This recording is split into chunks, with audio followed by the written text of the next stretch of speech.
안녕하세요. 오늘도 사연살롱을 찾아주셔서 감사합니다. 40대 중반으로 넘어가는 여자입니다. 저는 남들에 비해서 결혼은 좀 많이 늦게 한 편이에요. 요즘이야 여자들도 늦게 한다지만 제가 혼기가 찼을 때쯤만 해도 그렇지는 않았거든요. 제 주변에서는 아무리 늦어도 33이 되면 어떻게든 짝을 찾아서 급하게라도 결혼을 했어요. 그런데 제가 결혼한 나이는 36이니 남들은 제가 다 결혼을 안 하는 줄로만 알고 있었죠. 물론 저도 제 인생에 결혼이라는 두 글자가 끼어들 틈은 없는 줄 알았어요. 제가 하는 일이 업계가 좁아서 만나는 사람만 만나고 새로운 외부 사람을 만날 일이 별로 없는 일이다 보니 결혼 정년기가 지나가는 줄도 모르고 시간이 자연스럽게 흘러버렸네요. 너는 그렇게 바빠서 언제 사람 만나려고 그래? 같이 일하는 사람 중에 괜찮은 사람 없어? 야, 그 사람들이 얼마나 오래 본 사이인데 무슨 연애야 연애는. 누굴 떠올리든 생각만 해도 징그럽다. 그래도 괜찮은 사람이면 잡아. 남녀 사이에 징그럽게 뭐가 징그러워. 어떻게든 둘만 놔두면 눈 맞는 게 남녀 사이인데. 아, 그런 말 좀 하지 마. 그리고 사내 연애에서 뭐해? 눈치 보이고 헤어지면 서로 어색해지고 좋을 게 하나라도 있어야 말이지. 어떻게든 네 짝을 찾으란 소리지. 가족은 물론이고 친한 친구들도 저를 걱정했지만 그때는 그게 그렇게 크게 와닿지 않았어요. 연애와 담 쌓고 산 지 워낙 오래되었기도 했고 혼자인 삶에 익숙해져서인지 그다지 큰 외로움을 느끼지도 못했거든요. 꼭 남편이 있어야 하나? 라는 의문이 있다 보니 제 짝을 찾기 위해 굳이 애써 노력하게 되진 않더라고요. 그래도 너무 그렇게 주변에 없다고만 생각하지 말고 잘 둘러봐봐. 사람 인연이란 게 또 모르는 거라니까? 제가 너무 마음을 다진 채 사는 것 같다며 내심 걱정하던 친한 친구의 말처럼 제 인연은 정말 뜻하지 않게 가장 가까운 곳에서 찾아왔어요. 제 직장 동료였고 다른 부서긴 했지만 일 특성상 협업할 일이 많아서 알고 지낸 지도 6년이나 된 사이였어요. 평소 오빠 동생하고 퇴근하고 식사하는 자리도 많이 가졌을 만큼 이미 친한 사이였죠. 인간적으로 정말 괜찮은 사람이라고 생각해왔으니 친하게 지냈던 거긴 하지만 저랑 잘 될 가능성에 대해서는 전혀 생각해본 적 없었어요. 왜냐하면 저와 처음 알던 시점부터 당시 사귄 지 얼마 안 된 여자친구가 있었고 그 여자친구와도 꽤 오랫동안 연애를 했거든요. 임자가 있는 사람이니 잘해볼 생각을 조금이라도 가지는 게 더 이상할 거였어요. 하지만 직장 동료들도 저희가 잘 맞는 게 눈에 보이는지 항상 우스갯소리로 잘해보라는 농담도 종종 던졌죠. 아니, 맨날 여자친구랑 싸운다면서 차라리 둘이 잘해보는 건 어때? 둘이 완전 죽이 잘 맞아 보이는구만. 아, 팀장님도 여자친구 있는 사람한테 무슨 망언이세요. 그 여자친구랑 잘 지내면 내가 이런 말을 하겠어? 허구한 날 붙었다 깨졌다는 그런 사람 만나는 거 아니야. 잘못하다 그런 사람이랑 결혼까지 하잖아? 그럼 인생 진짜 골로 가는 거라고. 명심해. 아, 네, 생각해 볼게요. 인연 멀리서 찾지 마라. 나도 살다 보니 다 가까이 있더라. 아니, 그걸 알겠다고 하면 어떡해요. 팀장님 안 그래도 맨날 저렇게 쓸데없는 소리 하시는데. 뭐 어때? 둘이 같이 있는 게 좋아 보이시나 보지 뭐. 그래도 여자친구분이 아시면. 여자친구랑은 깔끔하게 정리했어. 네? 사연이 좀 복잡한데 나도 노력했는데 관계라는 게 노력만으로는 안 되더라. 이젠 나도 나한테 좋은 사람을 만나보고 싶어. 전 여자친구도 좋은 사람이었지만 나랑은 잘 안 맞았던 것 같아. 그러니까 매번 그렇게 트러블이 생겼지. 서로 더 늦기 전에 좋은 사람 찾자고 이야기했어. 노력하지 않아도 편안하고 같이 있으면 좋은 사람. 마지막에 한 말 때문에 저는 좀 벙쪘어요. 둘이 같이 있는 게 좋아 보이시나 보지 뭐 라는 말이랑 꼭 이어지는 것처럼 들렸거든요. 그래도 괜한 착각일 가능성이 높으니 귀담아 듣지 않으려고 노력했죠. 이제 와서 인정하는 거지만 저 그때 조금 설렜던 것 같네요. 같이 있으면 마냥 편하고 오래 알고 지낸 즐거운 직장 동료에서 이성으로 달리 보이는 전환점이 되었던 것 같아요. 주변에서 아무리 둘이 잘해보라고 푸시를 해도 잘 안 들리던 말이 그날 이후로는 조금 의식이 되기 시작하더라고요. 그때 제 나이가 34이었어요. 남편은 36이었고요. 하지만 생각처럼 바로 연애로 넘어가진 않았어요. 새로운 사랑을 시작하기엔 둘 다 늦은 나이라고 어렴풋이 생각을 했던 것 같아요. 서로 호감이 있었기에 그날 이후로 단 둘만 만나는 식사 자리도 더 잦아졌지만 마음을 표현한다는 게 쉽지는 않았어요. 아무래도 직장 동료이다 보니 더 쉽지 않았던 것 같아요. 하지만 어느 날 전체 회식 자리에서 남편이 저를 밖으로 끌고 나와 마음을 고백했어요. 더 이상 시간 끌었다간 너까지 놓칠 것 같아서 우리 한번 만나볼래? 술의 힘을 조금 빌린 것 같긴 했지만 그 어떤 고백보다 진심이 느껴지는 고백이었어요. 나이 먹을 대로 먹은 사람들끼리 시작하는 연애치고는 그만큼 삽질도 많이 했거든요. 너무 기다려서 내가 먼저 고백할 뻔했네. 좋아요. 다음날 술 취했다고 지금 했던 고백 까먹지나 말아요. 절대 안 까먹어. 내가 까먹으면 네가 고백해줘. 꼭 받아줄게. 뭐라고요? 진짜 웃기는 사람이야. 그렇게 저희는 오랫동안 마음앓이 했던 것 치곤 유쾌하게 연애를 시작했어요. 아우, 우리 딸 이대로 노처녀 돼서 죽는 줄 알았는데 천만 다행이네. 사위가 누군지 들어오는 날 내가 업어줘야겠다.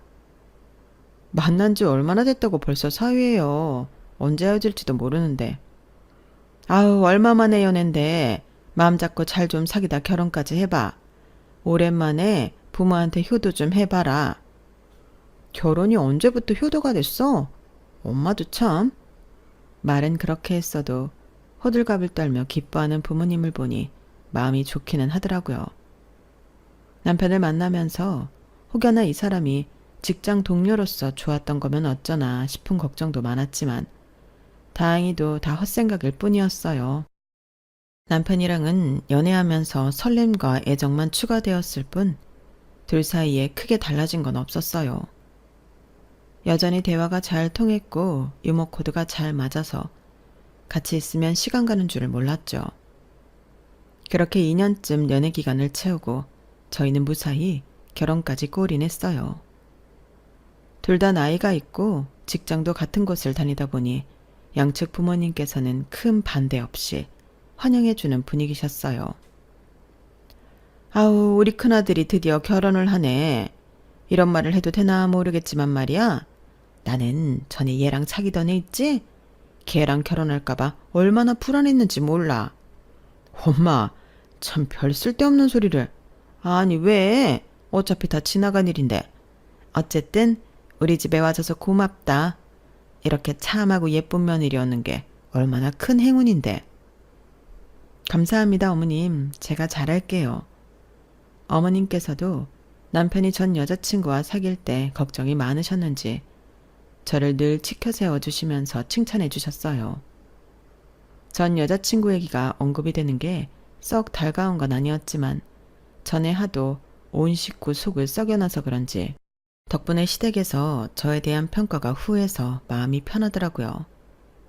시부모님은 물론이고 시동생까지도 제가 이 집안 사람으로 들어와서 너무 좋다고 입에 침이 마르도록 이야기할 정도였으니까요. 그런데 딱 한 명 동서만이 반응이 좀 떨떠름했어요. 남편이나 저나 워낙 늦게 결혼을 한 케이스다 보니 시동생이 결혼을 먼저 한 상태였거든요. 시동생은 남편이랑 나이 차이가 꽤 나는데도 결혼 정년기에 결혼을 했다 보니 집안에는 동서가 저보다 3년은 빨리 들어왔더라고요. 그래서인지는 몰라도 어른들의 눈에 닿지 않는 자리에서는 저에게 은근히 텃세를 부리려는 게 느껴졌어요. 다들 형님이 그렇게 좋으신가? 나는 아주버님이 전에 만나시던 분도 괜찮았던 것 같은데? 여보, 갑자기 왜 쓸데없는 소리라고 그래? 그 사람이 낫긴 뭐가 나? 맨날 형이랑 싸우고 밤중에 우리 집 찾아와서 문 두들기고. 나는 그렇게 경우 없는 사람은 태어나서 처음 봤다. 아니 뭐 그래도 되게 예쁘셨잖아. 집도 잘 사셨고. 집이라면 우리 형수님도 못지 않거든. 형수님 성북동 부자 동네 출신인 거 몰라? 뭐? 정말? 그래, 전에 만났던 사람은 그래봤자 그 지역에서 잘 살았던 거지. 서울에서 잘 사는 거랑 비교가 돼? 안 그래요, 형수님? 아, 뭐 할아버지가 잘 사셔서 그런 거긴 한데 어쨌든 뭐. 와, 할아버지가 잘 사시는 거면 그냥 대대손손 부자시네. 여보, 이상한 소리 말고 현수님 말 좀 잘 듣자. 아니, 당신은 무슨 말을 그렇게 해? 형님이 부자면 내가 말을 잘 들어야 돼? 진짜 짜증나. 그리고 아주버님도 그러시는 거 아니야. 그렇게 오래 사귀어서 식구들 다 정들게 해놨으면 그 사람이랑 결혼을 해야지. 헤어진 지 얼마 되지도 않았는데 다른 여자 만난다길래 황당했는데 그 여자랑 결혼까지 해? 내 입장에선 좀 황당하지. 아니, 당신이 황당할 게 뭐가 있어. 형수님, 죄송해요. 이 사람이 그 사람이랑 좀 친하게 지냈거든요. 아우, 진짜. 당신 언제 철들래? 그럼 우리 형이 당신이랑 그 여자랑 친하다는 이유로 인생 말아 먹어야겠어? 아, 몰라. 나는 건이 예쁘고 돈도 많고 잘 챙겨줘서 좋았단 말이야. 꼭 가족 돼서 만나기로 했는데 시부모님도 다 형님만 좋아하고 전애 언니는 욕만 하고. 그래, 어머님 아버님도 좀 그래. 나랑 친하게 지는 거 아시면서 그러는 건 좀 아니지. 다 짜증나. 짜증난다고. 한바탕 짜증을 부리던 동서가 갑자기 식당을 뛰쳐나가는 바람에 마침 들어오고 있던 남편과 시부모님은 어리둥절한 표정을 지으셨어요. 형수님, 정말 죄송해요. 저 사람이 어려서 그런가 아직 철이 좀 심하게 없죠? 제가 잘 달래볼게요. 무슨 일이야? 아니야, 아무것도. 둘이 부부싸움을 좀 해서. 아무래도 남편이 알면 노발대발할 것 같아 남편에겐 굳이 자세한 얘긴 하지 않고 둘러댔어요. 그래도 머릿속에 의문은 하나 남더라고요. 도대체 얼마나 친했기에 저러나 싶은 거요. 여보, 근데 전에 만나던 여자랑 동서랑 친하게 지냈었어? 어? 그게... 근데 그건 왜? 둘이 싸우는데 얼핏 들은 것 같아서. 재수씨가 나이가 좀 어리다 보니까 귀여운 여동생 생긴 것 같다고 좋아하긴 했지. 아마 잘 챙겨주긴 했을 거야. 근데 그 사람 얘긴 좀 그만하자. 나 그 사람 잊고 살고 싶고 당신이랑 새 인생 살아보고 싶어서 결혼한 건데 자꾸 그 사람 얘기 나오는 게 너무 불쾌해. 알겠어. 오늘은 진짜 어쩌다 보니까 얘기 나온 거야. 대충 상황을 파악해 보자니 동서가 텃세를 부리는 이유가 짐작이 되더라고요. 남편이 전에 만났던 여자랑 보통 친하게 지낸 게 아니었던 것 같더라고요. 시동생도 남편과 저랑 나이 차이가 좀 있는데 시동생과 동서도 나이 차이가 좀 나는 터라 동서가 저랑은 8살 정도 차이가 나긴 했어요. 보아하니 나이도 좀 어리다 싶고 돈도 있는 집안이다 보니 이것저것 선물도 해주면서 친해진 모양이더라고요. 솔직히 그런 이유로 저를 배척한다기엔 너무 유치해서 어이가 없긴 했지만 최대한 이해해보려고 노력을 했어요. 당시 동서 나이가 20대 후반이니 마냥 어린 나이도 아니었는데 저 나름대로 좋게 해석을 하려고 했죠. 엄청 좋아하던 언니가 곧 가족이 되는 줄 알았더니 헤어지고는 홀라당 모르는 여자가 집에 들어왔으니 괜히 마음에 안 들었나 보다 하면서요. 어떻게 하면 동서랑 잘 지낼 수 있을까 고민도 해봤는데 답은 생각보다 심플하게 떠올랐어요. 그냥 동서가 원하는 형님이 되어주면 되는 거 아닌가 싶더라고요. 언니 같은 형님을 원하는 것 같길래 그때부터는 동서한테 신경을 좀 많이 쓰기 시작했어요. 동서, 내일 모레 생일이지? 이번 주에 시간 되는 날 있어? 왜요? 그냥 동서 생일이라는데 챙겨주고 싶어서. 같이 맛있는 것도 먹고 쇼핑도 하자. 갖고 싶은 거 있으면 생일 선물로 하나 해줄게. 정말요? 좋아요. 처음엔 싸늘한 반응이었던 동서가 밥도 사주고 선물도 사준다고 하니 바로 목소리가 밝아지면서 기뻐하더라고요. 속이 너무 투명해서 어이가 없을 지경이었지만 그냥 좋은 게 좋은 거라고 생각했어요. 지금 같았으면 동서가 그러든 말든 신경 안 썼을 텐데 저는 그때 제가 나이도 더 많은데 시댁에서는 동서보다 늦게 들어간 데다 다른 시댁 식구들이 저를 너무 좋아라 해주니 유일한 트러블 메이커인 동서하고도 좀 잘 지내보고 싶었던 것 같아요. 동서만 잘 구슬려서 공략하면 시댁 식구들 전부와 잘 지낼 수 있는 거니까요. 시동생도 저를 많이 챙겨줘서 보답해주고 싶었던 마음도 있었던 것 같아요. 시댁 식구 모두와 잘 지낸다는 게 말처럼 쉬운 것도 아니고 그저 제 알량한 욕심이란 생각은 그때 미처 못했던 거죠.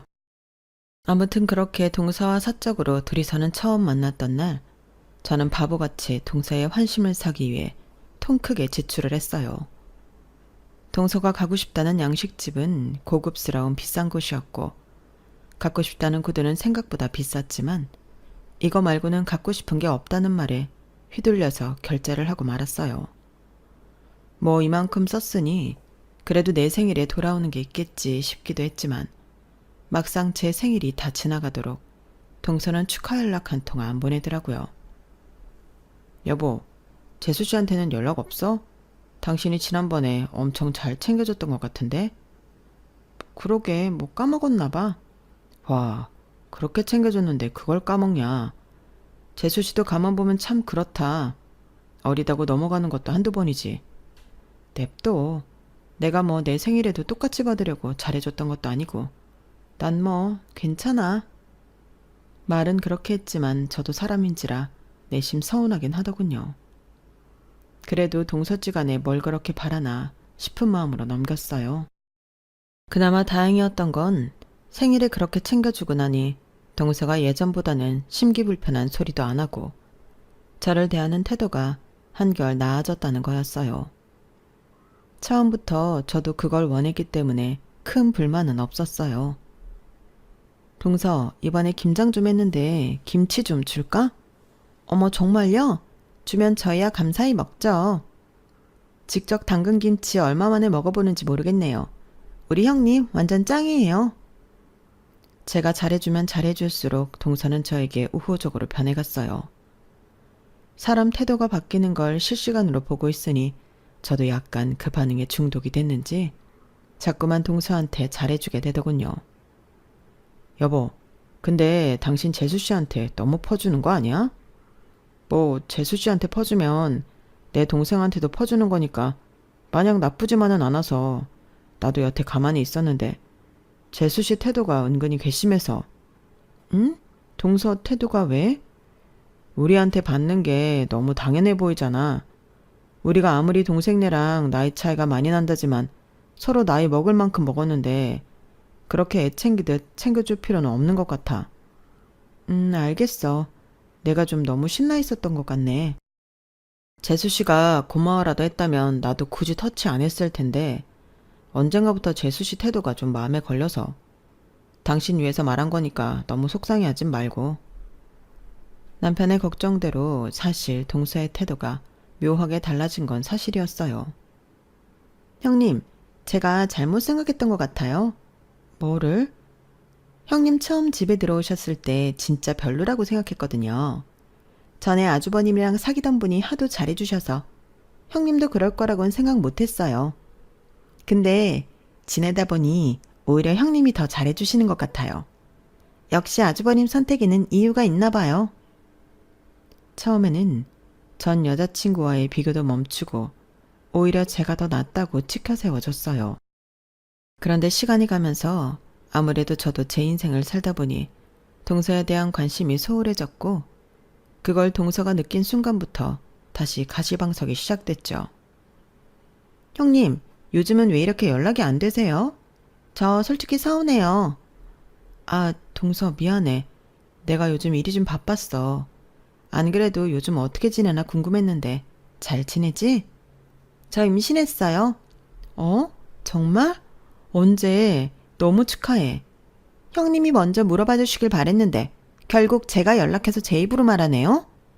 어? 내가 그걸 어떻게 먼저 물어봐. 동서 내가 아이 계획이 있는 것도 몰랐는데? 그러니까요. 형님이 저한테 관심이 많으신 줄 알았는데 완전히 제 착각이었네요. 이번에 깨달았어요. 그런 거 아니야, 동서. 어쨌든 임신은 정말 축하해. 나도 드디어 조카 생기는 건가?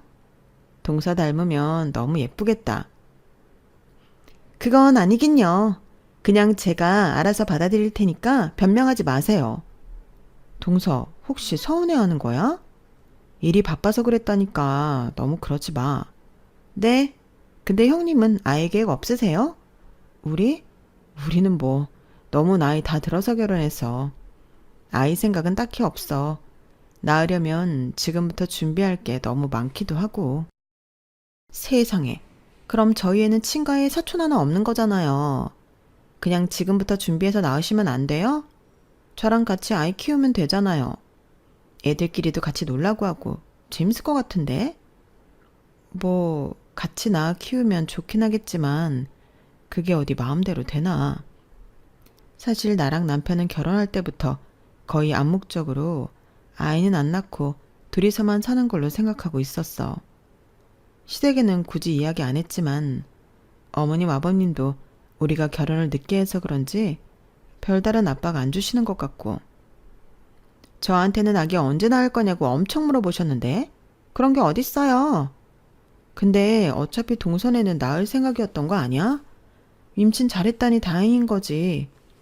아니, 이럴 줄 알았음 저도 더 생각해 봤죠. 저는 형님도 당연히 낳을 줄 알았어요. 그럼 좋겠지만 내 나이 되면 그게 그렇게 쉬운 일이 아니야. 그리고 동서 나한테 아이 낳을 거냐고 물어본 적도 없잖아. 너무 그렇게 생각 안 했으면 좋겠어. 아, 몰라요. 지금 완전 배신당한 기분이에요. 우리 애는 친척 하나 없이 외로워서 어떡해요? 그럼 아이를 하나 더 낳아서 형제 만들어주면 되지 않을까? 애 하나도 벅찬데 둘을 낳으라고요? 형님은 하나도 안 낳으면서 왜 저한테만 낳으래요? 제가 이 집에 무슨 애 낳으러 온 줄 아세요? 아니, 무슨 말을 그렇게 해, 동서. 말이 안 되는 소린 동서가 먼저 했잖아.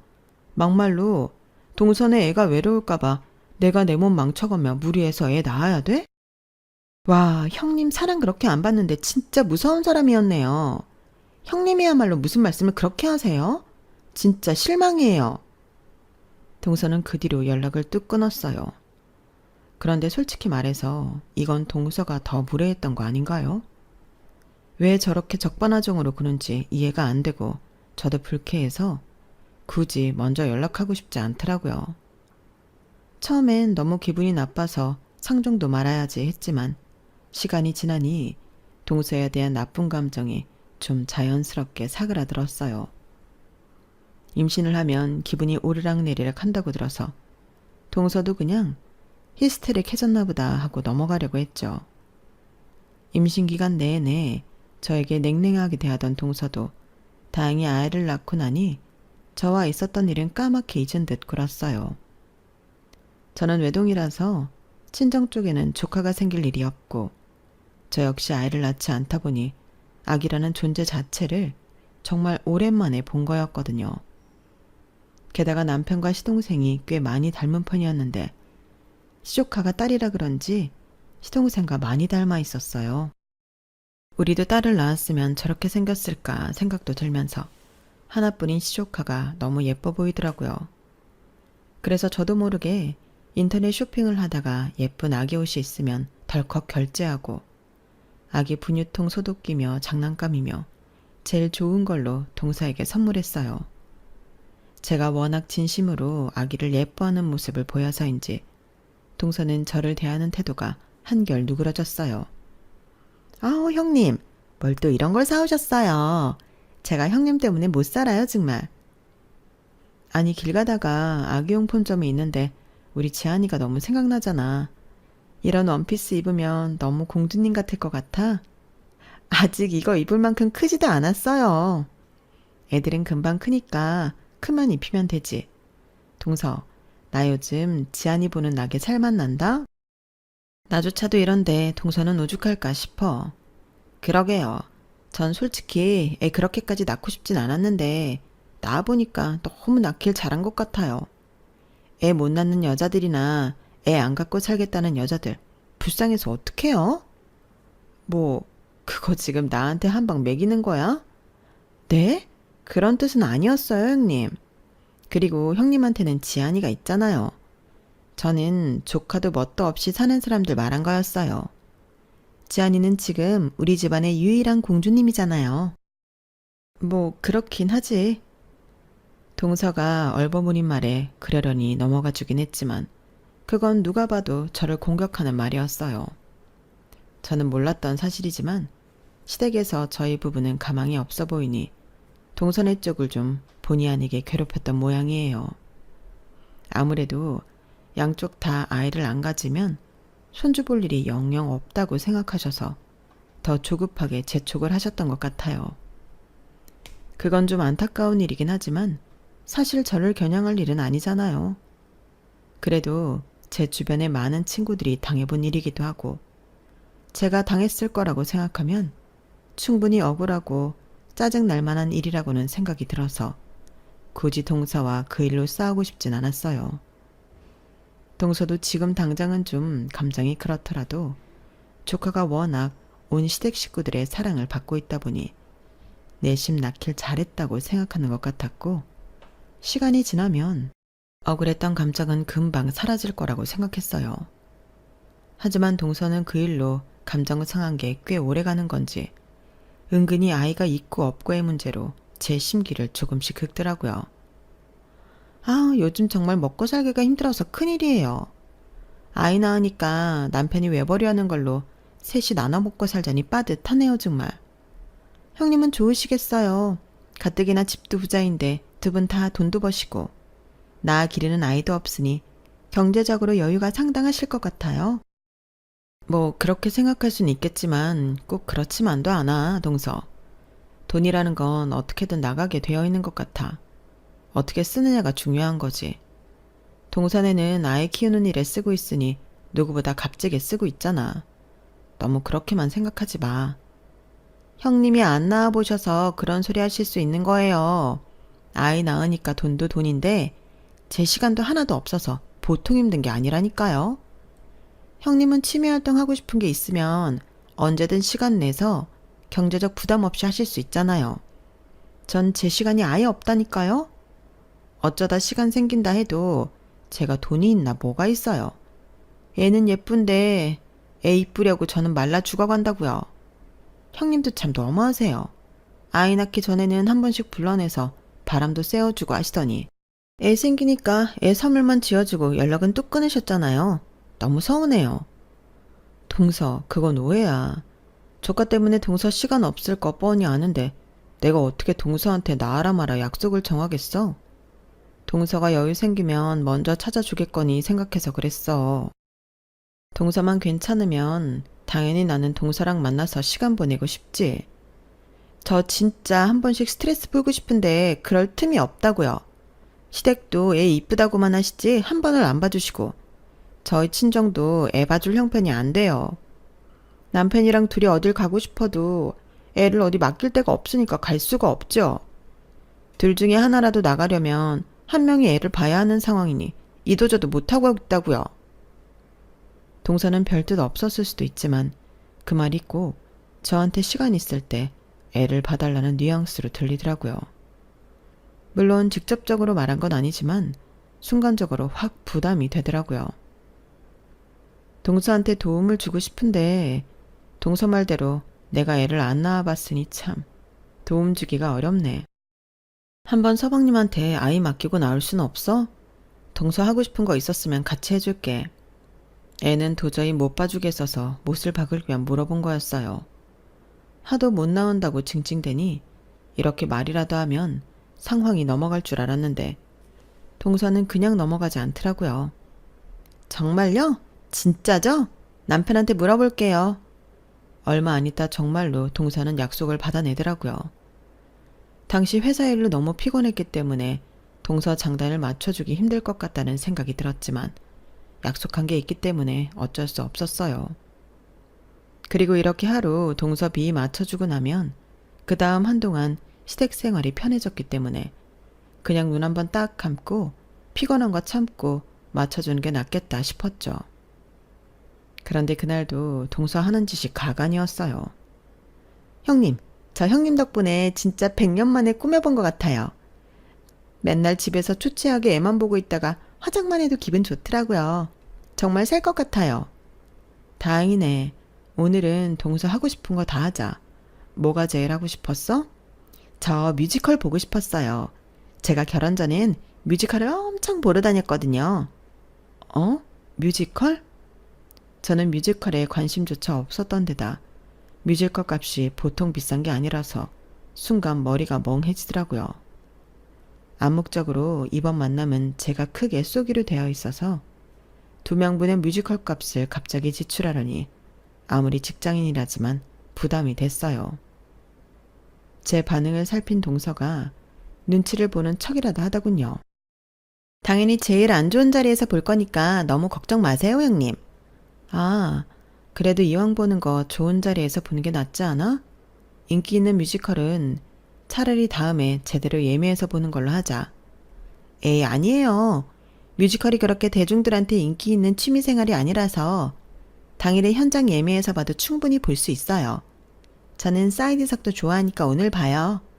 오늘 아니면 언제 또 볼 수 있을지 몰라서 그래요. 아, 그래. 그러자 그럼.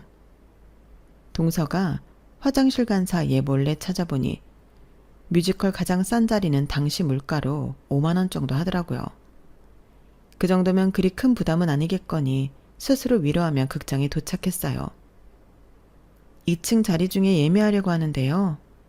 2층 뒷줄 자리만 남아있겠거니 싶어서 자리를 보는데 세상에 당일인데도 앞쪽 VIP석이 연석으로 남아있는 거예요. 어? VIP석 없을 줄 알았는데 있네요. 취소표인가 보다. 기대감이 초롱초롱한 얼굴로 저를 쳐다보는데 굳이 좋은 자리 놔두고 사이드 자리를 고르기가 난처하더라고요. 그래서 어쩔 수 없이 도합 30만 원꼴인 좌석을 울며 겨자 먹기로 결제를 했어요. 재미도 없는 지루한 뮤지컬을 쓸데없이 비싼 자리에서 보는 거라 그걸 관람하는 내내 울컥울컥 감정이 올라오더라고요. 잠이나 안 자면 다행일 정도로 취향이 아니어서 더 짜증이 났어요. 그래도 이렇게 한번 거하게 썼으니 밥은 동서가 사겠지 싶었는데 동서는 밥도 비싼 양식 레스토랑에서 먹어보고 싶었다며 데리고 가더니 계산할 때가 되니 뒤로 쏙 빠지는 거예요. 차마 그 꼴은 못 보겠어서 제가 동서 팔을 잡아 계산대 앞으로 끌고 왔어요. 동서, 내가 웬만하면 오늘은 전부 사려고 했는데 생각보다 뮤지컬에서 지출이 좀 커서 밥은 동서가 좀 사면 좋겠는데? 어머, 형님, 제가 돈이 어딨어요. 맨날 집에서 애만 보는데. 그래서 나도 오늘 다 사려고 했다니까? 근데 카페랑 뮤지컬은 내가 샀으니까 밥 정도는 동서가 좀 사도 되는 거 아니야? 설마 무일푼으로 나온 건 아닐 거 아니야. 평소에 만날 때마다 형님이 다 사셔서 이번에도 당연히 그럴 줄 알고 지갑 안 가져왔어요. 교통카드밖에 없어요. 눈 하나 깜빡하지 않고 거짓말을 치는 것 같은 모습에 갑자기 쌓여왔던 감정이 폭발하더군요. 동서, 그동안 내가 동서 안 맞춰준 거 하나라도 있어? 오늘은 좀 심하다고 생각 안 해? 만날 때마다 내가 다 내고 애 선물도 사다 주고 했는데 내가 ATM 기기도 아니고 이런 식으로 나오는 건 좀 아니지. 저도 모르게 욱해서 소리를 질렀더니 동서는 충격받는 걸로 피해자인 척을 하기 시작하더군요. 형님, 이건 얘기가 다르지 않아요? 제가 하고 싶은 거 다 하라고 해서 했을 뿐인데 왜 이러세요? 갑자기 이러시면 저도 황당하죠. 돈 쓰기 싫으면 싫다고 말하면 되지. 무슨 그런 말 같지도 않은 이유를 대세요? 몰라요. 오늘은 형님이 다 사준다 해서 나온 거니까 전 책임 없어요. 형님이 하신 말씀이니까 형님이 지키세요. 동서는 되려 자기가 더 화를 내더니 계산은 안 하고 도망치듯 가게를 나가버렸어요. 벙찐 직원에게 계산을 하는 건 결국 또 제 몫이 됐죠. 뭐 그런 인간이 다 있어. 재수씨 평소에도 얄밉다고 생각은 했지만 해도 너무하네. 당신 쓸데없이 재수씨한테 잘해주지 마. 사람이 왜 그러냐 정말. 난 좋은 게 좋은 거니 챙겨준 거지. 서방님도 내가 동서한테 잘해주는 거 좋아라 하고, 서방님이 좋아하면 당신도 좋아할 테니까. 근데 잘해주니까 호의가 걸린 줄 알고 막 나가네. 사람이 잘해줄 때 감사한 걸 알아야 잘해줄 맛이 나지. 이건 동서가 먼저 선 넘었으니 더 이상은 나도 호구처럼 잘해줄 생각 없어. 그래, 잘 생각했어. 잘해도 자기가 더 잘해야지. 나이 많은 당신이 잘해야 돼? 됐다 그래. 사연을 들은 남편도 불같이 화를 내줘서 속이 시원하더라고요. 그동안 괜히 다 같이 잘 지내고 싶다는 생각에 동서에게 시간과 정성을 쏟은 스스로가 허망하게 느껴지더라고요. 그래서 그 다음부터는 시조카에게 챙겨주던 선물까지 싹 다 끊었어요. 그런데 워낙 어릴 때부터 봐와서 그런지 시조카가 저를 잘 따르더라고요. 큰엄마, 저는 큰엄마가 엄마 다음으로 제일 좋아해요. 사랑해요, 큰엄마. 정말? 큰엄마도 시은이 엄청 사랑해. 시조카에게도 냉랭하게 대하고 싶었지만 시조카가 말을 시작하면서 저에게 애정 표현을 시작하니 그래, 애한테 무슨 죄가 있나 싶더라고요. 작은 손으로 귀엽게 애교를 부리는데 안 넘어가고는 못 베기겠더라고요. 동서 얼굴만 보면 화가 치솟다가도 시조카를 보면 마음이 싹 가라앉았어요. 동서도 저랑 사이는 안 좋아도 제가 시조카랑 사이가 좋으니 별다른 터치는 안 하는 것 같더라고요. 동서에게 도움이 되고 싶진 않았지만 시조카가 예뻐서 싹 끊었던 선물을 생각날 때마다 한두 개씩 사주게 되더라고요. 시조카가 기뻐하며 안겨오는 모습을 보는 게 제 작은 낙이 됐어요. 제 자식이 없다 보니 그런 모습에 더 약해지고 더 예뻐 보였던 것 같기도 해요. 용돈을 주면 왠지 다 동서한테로 넘어갈 것 같아서 웬만하면 돈보다는 시조카가 당장 쓸 수 있는 물건들로 선물을 해줬어요. 그런데 어느 날은 시조카가 그런 말을 하더라고요. 큰엄마, 근데 선물은 용돈으로 주는 게 제일 좋은 거래요. 아유, 누가 그래? 유치원 선생님이 말해줬어요. 어른들이 선물 사준다고 골라보라고 하면 용돈이 제일 좋아요 라고 하라고요. 참나, 요즘은 유치원 선생님이 그런 것도 가르쳐줘? 좋은 거 가르쳐주긴 하네. 용돈 주세요, 큰엄마. 그래, 큰엄마가 용돈은 한 번도 안 준 것 같긴 하네. 기다려봐. 조그만 손을 내밀고 얌전히 기다리는 모습이 뻔뻔하면서도 귀여워서 지갑을 뒤적여 10,000원짜리를 꺼내줬어요. 어차피 돈 개념도 없고 직접 쓸 일도 없는 나이라 과자나 사 먹으라고 5,000원짜리나 줄까 하다가 그래도 이왕 자주 안 주는 건데 생각해서 10,000원짜리로 줬죠. 조카는 제 볼에 뽀뽀를 해주고 좋아하더니 제 엄마한테 달려가더라고요. 엄마, 나 큰엄마한테 용돈 받았어. 바로 엄마한테 달려가는 모습을 보고 역시 그동안 돈으로 안 주길 다행이란 생각이 들더라고요. 보나마나 동서 지갑으로 들어갈 테니까요. 동서와는 계속 냉정 중이라 과연 무슨 반응을 보일지 궁금해서 시조카가 뛰어들어간 방 근처로 갔어요. 문이 살짝 열려 있어서 대화 소리가 들려오더라고요. 뭐야? 큰엄마가 이거 딸랑 한 장 줬어? 응, 이거 큰돈 아니야? 아, 시은아, 이건 큰엄마한테 용돈으로 받기엔 너무 작은 돈이지. 엄마가 말했잖아. 큰엄마는 부자라고. 큰엄마한테는 더 받아도 돼. 얼른 다시 가서 신사임당 그려진 걸로 바꿔달라고 해. 신사임당? 그게 뭐야? 아, 그렇게 말하면 수상하겠구나. 아니면 이거 4장만 더 달라고 해봐. 4장이나? 너무 많은 거 아니야? 애교 부리면서 달라고 하면 주실걸?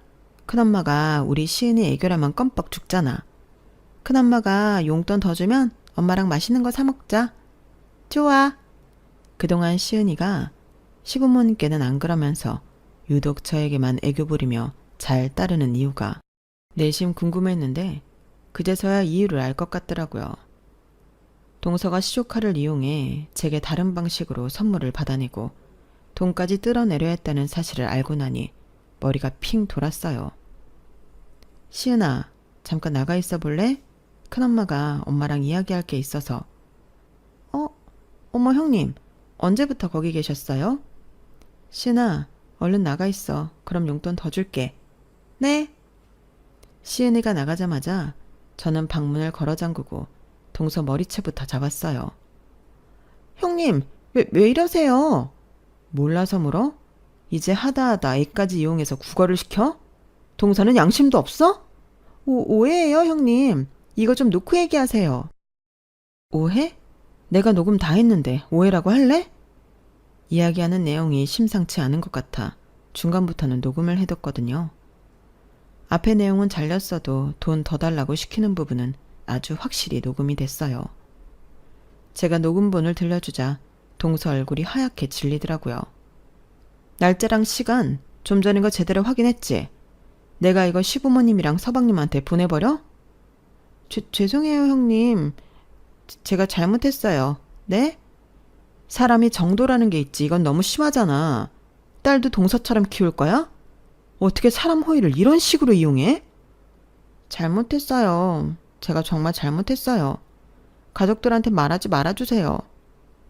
그래도 다행이었던 건 자기가 한 행동이 밝혀지면 부끄러울 행동이라는 것 정도는 알고 있었다는 거였어요. 녹음된 파일을 보여주니 바로 고개를 조아리고 싹싹 빌더라고요. 한 번만 더 이런 식으로 나오면 그땐 온 가족한테 동서가 애교육 어떻게 시키고 있는지 말할 테니까 조심해. 알았어? 네, 다신 안 그럴게요. 정말요. 죄송합니다, 형님. 잘못된 걸 알면서도 왜 그렇게까지 끈덕지게 저한테 뭐라도 하나 더 뜯어내려고 한 건지. 나중에 안 사실이지만 동서가 어릴 때 워낙 가난하게 자라서 잘 사는 사람들에게 자격지심이 상당한 편이라고 하더라고요. 잘 사는 집 친구들에게 붙었다가 다 손절당해서 지금은 친구도 없는 모양이었어요. 하긴 애 키울 때 그렇게 사무치게 외로워하며 저에게만 의존하는 걸 보고 찾아와주는 친구가 하나 없나 의문이 들었는데 지금 생각해보면 저딴 성격의 저딴 인성이니 친구가 없는 게 당연한 거였다는 생각이 드네요. 가난한 건 죄가 아니지만 거지근성은 죄가 맞는 것 같아요. 녹음 파일을 손에 넣은 이후로 동서는 부쩍 얌전해졌고 제 눈치도 제법 보는 편이에요. 저희 부부가 돈을 좀 썼다 싶으면 열에 한 번은 스스로 지갑을 열더라고요. 그것도 많이 쓰는 건 아니지만 서방님이 먼저 안 나서면 입 꾹 다물고 계산대를 피해 다녔던 예전에 비하면 장족의 발전이네요. 동서가 제 눈치를 보기 시작하니 시댁 생활이 좀 더 편해졌어요. 진작에 이렇게 휘어잡을 걸.